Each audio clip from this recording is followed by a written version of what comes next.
Hi everyone, it's 2025. Everybody that had a New Year's resolution and gave up, you're probably gone by now. What is it, like end of January? Everybody that's still here and trying to change, you are the real ones and this video is for you. I purposely wanted this video to come out at the end of January because I wanted to speak directly to the people that are motivated to change their life for more than just a time period. The New Year's resolution or New Year's time frame only lasts so long. So if that's your motivating source of energy to change your life, you probably only have until around when I'm talking right now, and then you're going to give up because then it's going to be February timeframe, and then it's going to be March timeframe, and different things will come to the forefront. Just because it's the new year and just because you have a New Year's resolution doesn't mean the world stops and gives you time to get a running start. Life carries on. I live in LA, and at the turn of the new year, basically everything caught on fire and a bunch of people had to evacuate their homes. The world doesn't stop because, oh, it's New Year's resolutions, like please, like go ahead, like we're gonna all wait for you to like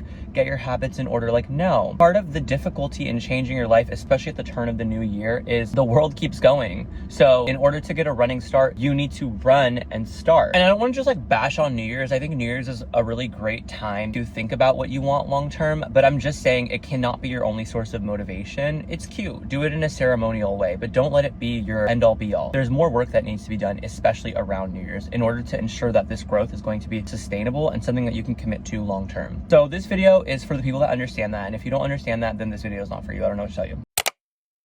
Hi everyone, my name is Marcus. I am a spirituality, self-help, and motivational YouTuber. This is a new channel, but I think that there's a benefit in this being a new channel because I'm not going to try to sell you like a custom journal with like prompts and shit.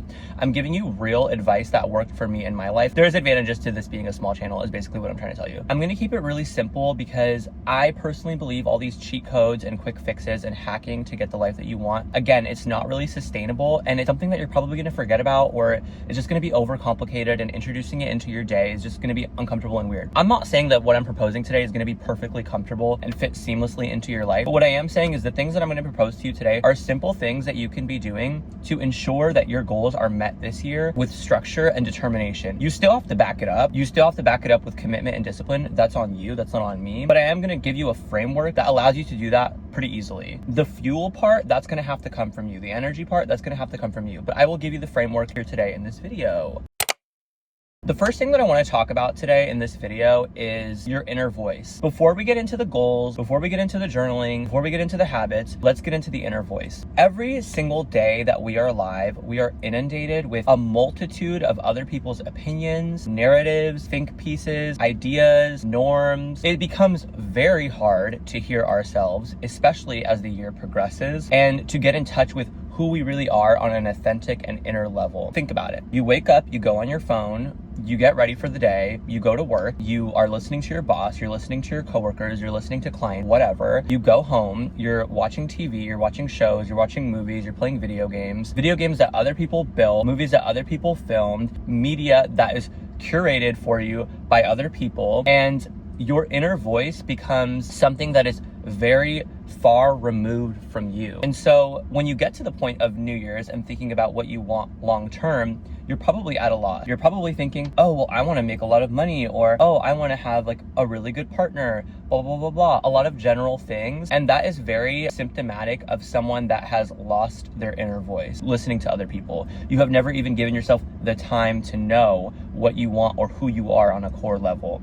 In reality, if you are functioning at your highest capacity, you are in touch with your inner voice, it is heard loud and clear, and you have a relationship with the authentic you that is deeply personal and deeply empowering. You will naturally know what you want to do on a minute and grand level when you are in touch with your inner voice. So how do we do that? Journaling. We should all be journaling. And I kind of mentioned this earlier, but we're not doing journals with prompts. If you're buying journals with prompts, throw it away and stop wasting your money on bullshit. That is counterproductive to what I'm trying to tell you to do today, which is get in touch with your inner voice. How are you going to get in touch with your inner voice when the top of the page says, what are you trying to manifest today? What if that's not what you're feeling that day? What if you're not feeling, what am I trying to manifest today? It's just a waste of time. It's just another way where you can shift responsibility and leadership in your life to other people. I need you to get a blank fucking journal, literally blank journal. And what I want you to do is on the cover of your journal, I think that I got this idea from Clark Kegley. On the cover of your journal, on the inside or whatever, you're going to have the year. So 2025, put your name, whatever you want to put. And then what you're going to do is you're just going to take stock of different quotes that mean something to you throughout the year. Whenever you hear something throughout your year that really sticks with you, whenever you hear a gem that is given to you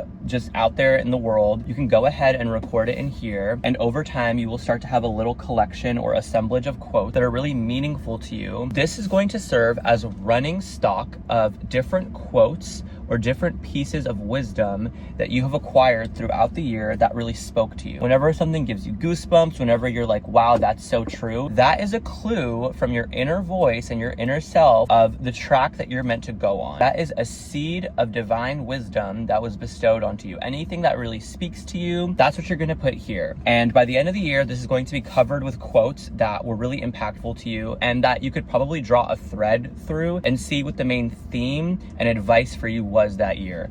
I have like 5 quotes on here right now. I just started this and I can already sense a theme, which brings me to my next point. So I don't have a guidebook for how to use this journal. All I can tell you is at some point in this journal, you need to have your goals listed out. Decide right now what your goals are and stick to them. You might not get to all of them. You might decide in the middle of the year that those aren't really the goals that you want anymore, but you won't know unless you write it down from now. Commit to something right now. The only way that you won't waste your time this year is if you forge commitment to goals right now. By the end of the year, if you have these vague ideas of what you want, obviously we all want to make more money. Obviously we all want to fall in love, blah, blah, blah, blah, blah, blah, blah, blah, blah, blah, blah. That's never going to change, right? If you're not going to write any of your goals down and you're going to wait to the end of the year, you're not going to have any barometer of progress. You're not going to have any form of measurement on your progress. You don't write anything down and commit to it from now, you're not going to really know if you made any progress by the end of the year. Everything's just going to blend together and you're going to have another year wasted, another year of your youth wasted because you didn't commit to anything. Commit to something. It doesn't mean you can't change your mind later on, but write it down. I wrote some of my goals down in here.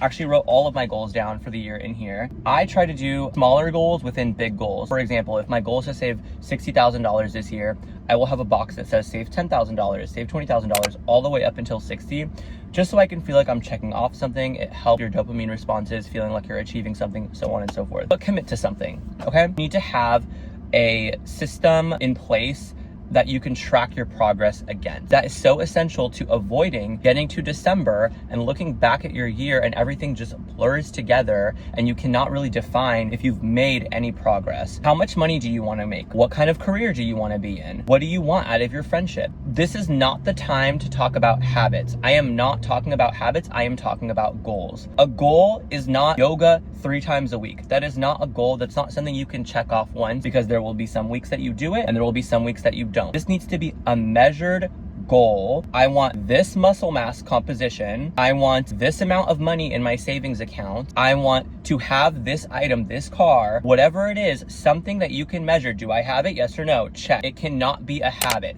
And I will tell you why, but write down your goals in your journal. That's number 1. Second thing that you want to do is you want to put a daily system in place. Obviously, your weekend behavior and your weekday behavior are probably different depending on your work schedule, so on and so forth. But what you're going to want to do, and I started doing this, is you're going to have a daily system. These are the habits that you are going to adopt that will allow you to meet the goals that you just wrote about. So this is the time where you want to put Tuesday, I do yoga. Wednesday, I cook, blah, blah, blah, blah. This is the time to put your habit and be intentional with these habits. These are the habits that are going to help you achieve the goals that you wrote about on the page prior. I do not want you guys to conflate goals and habits because it's just going to get really confusing and useless to you. Goals are something that you can measure. Yes or no, did this happen this year? Yes or no?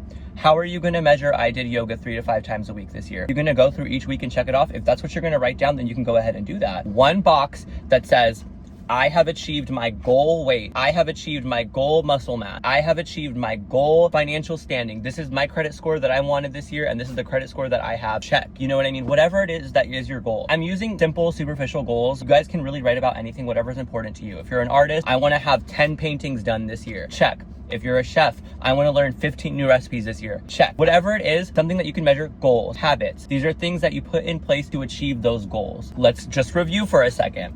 Cover sheet, quotes that stuck out to you. This is how you get in touch with your inner voice. As the year progresses, you will start to unearth how you truly feel inside through these quotes. Page 1, these are your goals, however many pages it takes to write down all your goals. And feel free to split up your goals by genre. So you have work goals, you have health goals, you have hobby goals. Oh, I want to travel here, I want to do this, whatever. Split it up however you want. So that's page 1, or however many pages it takes. Then you want to have your habits in place. I wake up at 7:30 every day. I go to the gym. I shower. I do my skincare. I am silent for 5 minutes. These are things that are going to ensure and that are going to contribute to you meeting the goals that you wrote about on the pages prior. That's habit. That's basically it for the journal.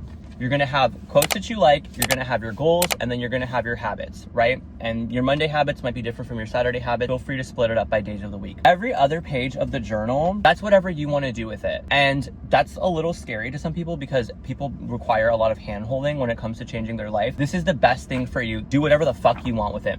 Whatever speaks to you. If you wanna journal about your feelings on that one day, journal about your feelings. My point is it has to come from you. Whatever you decide you need, that's what you use this journal for. And over time, you will see your subconscious mechanisms are revealed to you through what you choose to write about. Whatever you choose to write about, the character of the pages in this journal, over time, you can look back and you can see who you are inside. That's how you get in touch with your inner voice. So use it for whatever you want. If you want to journal about how you felt that day, if you want to talk about your progress on your goals, if you want to talk about YouTube video ideas, if you want to talk about how you want to start dressing, literally whatever it is, this is personal to you.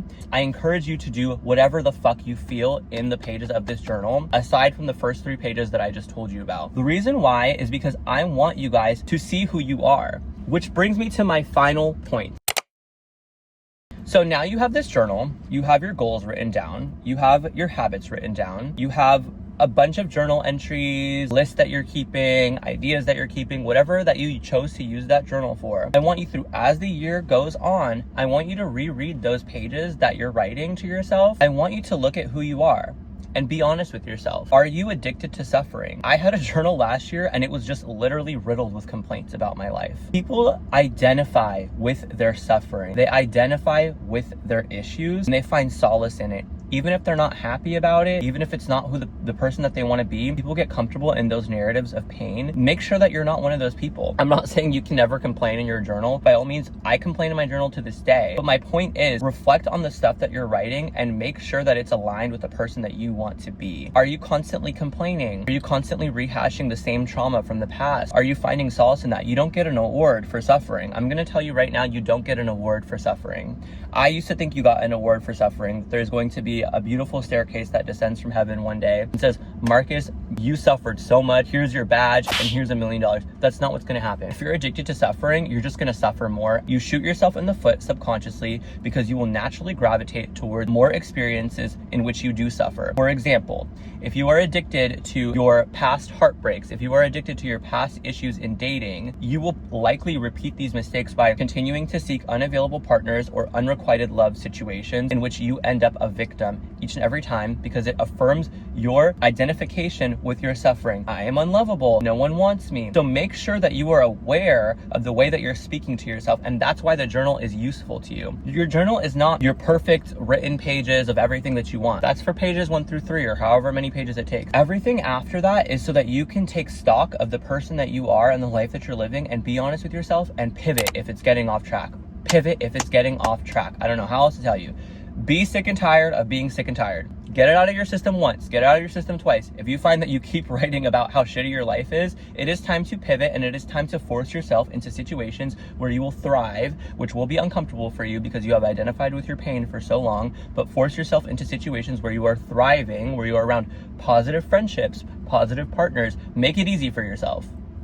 And that's it. I'm going to make more videos about different things that you can do to expand on everything that I talked about today, but this is the framework. That's it. I hope that this video was helpful for you guys. Let me know if you have any questions in the comments below.